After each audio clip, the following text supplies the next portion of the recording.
महाकुंभ की महिमा। बहुत समय पहले की बात है। एक छोटे से गांव में एक साधु बाबा रहते थे।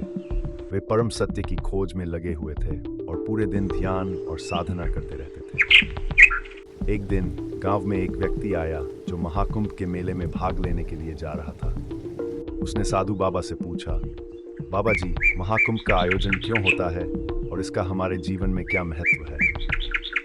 साधु बाबा ने उसे उत्तर देते हुए कहा, महाकुंभ एक महान पर्व है जो हर बार 12 साल में एक बार होता है। यह अवसर पृथ्वी पर विशेष रूप से आस्था और भक्ति के संगम का प्रतीक होता है। इस दिन लाखों लोग पवित्र नदियों में स्नान करके अपने पापों से मुक्ति प्राप्त करते हैं। ये केवल एक धार्मिक अवसर नहीं है, बल्कि एक समय है जब लोग अपने भीतर के अंधकार को दूर कर आत्मा के साथ मिलकर परमात्मा की प्राप्ति की दिशा में कदम बढ़ाते हैं।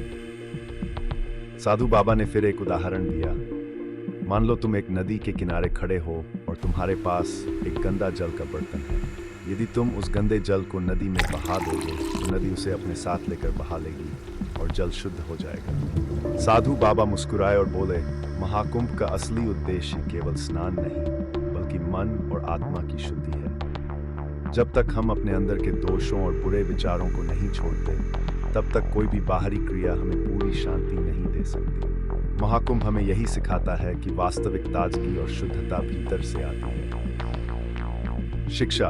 महाकुंभ केवल एक धार्मिक उत्सव नहीं है, बल्कि यह हमें आत्मा की शुद्धि और जीवन में शांति की ओर प्रेरित करता है।